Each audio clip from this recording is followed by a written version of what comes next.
Naveen from tutorial.pk and I am going to be your biology instructor for the rest of this session. और आज हम बात करेंगे आपकी बुक के चैप्टर नंबर 4 की, that is support and movement.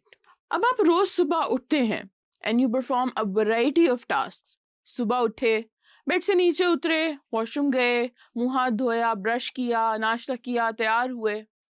All of these activities they involve some kind of movement. या तो आप खुद एक जगह से चल के दूसरी जगह जा रहे हैं, या आप अपने बॉडी पार्ट्स को मूव कर रहे हैं. फॉर एग्जाम्पल, अगर आप ब्रश कर रहे हैं तो you are moving your hands, your jaws, everything. अब ये सारा कुछ, ये जो सारी एक्टिविटीज़ हैं, ये जो सारी मूवमेंट है, कभी आपने सोचा कि ये कैसे पॉसिबल है? तो आज इस लेक्चर में हम यही देखेंगे कि ये सारी जो मूवमेंट है और जो आपकी बॉडी को सपोर्ट प्रोवाइड की गई है कि वो मूव कर सके, वो कैसे होती है.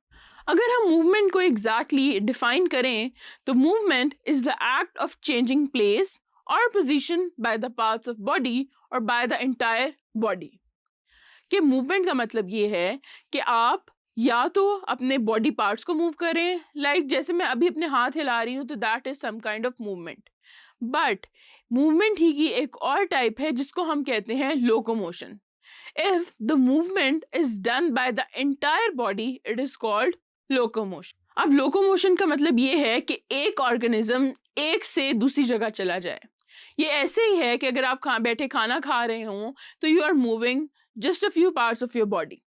लेकिन अगर आप पार्क में जाएं, वॉक करें, या जिस तरह आप सुबह तैयार होते हुए कमरे में एक जगह से दूसरी जगह मूव कर रहे हैं, अपने पूरे घर में एक जगह से दूसरी जगह मूव कर रहे हैं, एक पॉइंट से दूसरे पॉइंट तक जाएं, तो वो जो मूवमेंट होगी उसको हम कहेंगे लोकोमोशन. नाउ वी नो कि मूवमेंट क्या है, बट वो कैसी होती है, that is the next we are going to discuss. हमारी बॉडी को मूव करने के लिए एक वेल डिफाइंड स्ट्रक्चर की जरूरत होती है, and that structure is called a skeleton, या अगर उर्दू में सिंपल अल्फाज में कहें तो ढांचा. अब स्केलेटन जो है वो एक बहुत ही कॉम्प्लेक्स सा स्ट्रक्चर होता है. स्केलेटन को अगर हम डिफाइन करें एग्जैक्टली कि वो होता क्या है, तो skeleton is defined as the framework of hard articulated structures that provide physical support, attachment for skeletal muscles and protection for the bodies of animals. कि skeleton एक ऐसी चीज़ है जो आपको सपोर्ट भी प्रोवाइड करी है, आपके skeletal muscles के लिए अटैचमेंट भी प्रोवाइड करी है. आपकी जितनी मूवमेंट है वो skeleton के वजह से ही पॉसिबल है. तो अब skeleton होता किस किस के पास है? यूजुअली एनिमल्स के पास होता है, कुछ इंसेक्ट्स के पास भी होता है. skeleton की कुछ टाइप्स भी हैं. अब अगर हम ह्यूमंस की बात करें या एनिमल्स की बात करें, तो उनका जो स्केलेटन है वो उनकी बॉडी के अंदर होता है. और जो स्केलेटन बॉडी के अंदर होता है, जो अंदर से सपोर्ट प्रोवाइड कर रहा होता है, उसको हम कहते हैं एंडोस्केलेटन. इसके अलावा एक और टाइप भी होती है जिसको हम एक्सोस्केलेटन कहते हैं. वो कुछ इंसेक्ट्स वगैरह में होता है.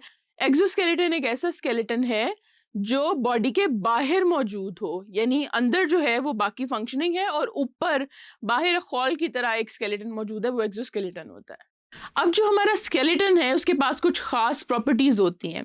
अगर हम एक लिविंग बॉडी की बात करें तो स्केलेटन जो है वो एक परफेक्टली अलाइव चीज़ है. आपको दिखने में हड्डी ऐसे लगेगा it's something dead, but it's not. Bones and cartilages are made of living cell and they have nerves and they have blood vessels in them as well. और बोन्स के पास ग्रो करने की कैपेबिलिटी भी होती है और ये कैपेबिलिटी भी होती है कि वो अपने आप को रिपेयर कर सकें. आपको पता है कि बहुत सारे बच्चे बचपन में गिरते हैं खेलते हुए कहीं ऊपर से नीचे से, तो उनकी जो बोन्स हैं फ्रैक्चर हो जाती हैं.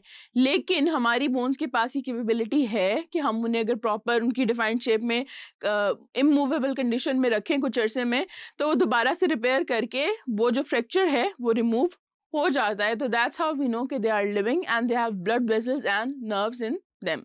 अब स्केलेटल सिस्टम का जो रोल है उसमें सबसे पहले आ जाता है हमारे पास प्रोटेक्शन.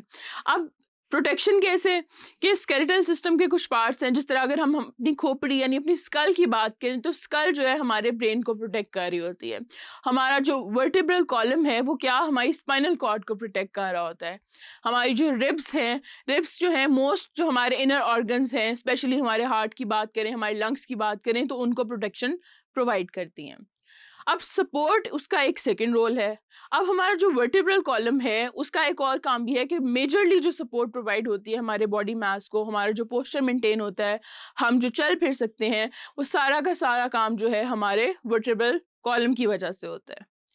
तीसरा जो रोल है स्केलेटल सिस्टम का वो है मूवमेंट। अब मूवमेंट किस तरह से, हमारा जो स्केलेटल सिस्टम है वो हमारे मस्कुलर सिस्टम के साथ मिलके काम करता है और मसल्स के साथ मिलके वो हमारी पूरी बॉडी को मूवमेंट प्रोवाइड करता है।